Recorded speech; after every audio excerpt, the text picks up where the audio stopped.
susayan dodaqlar, soğulan bulaqlar, kör yanan ocaqlar, soyuyan qucaqlar, evinə qaçaqlar, elindən uzaqlar.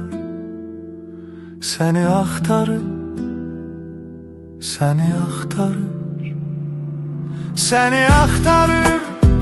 Bu çınlayan dağlar, dara düşən çağlar, səni axtarır, səni axtarır. Yollara soruşar, küləklər pıçıldar, səni axtarır.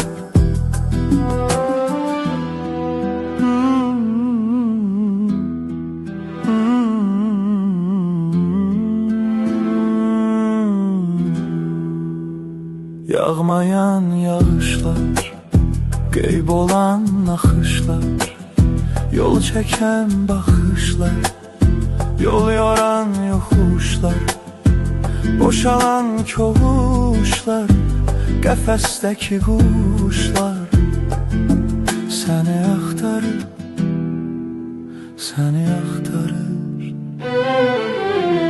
Pəncərə küncündə solmuş bir çiçək var, adını deyəndə deyir ki, gecikdim, kölgəndə darıxır, küçələr danışır, hər künc, hər bucaqdan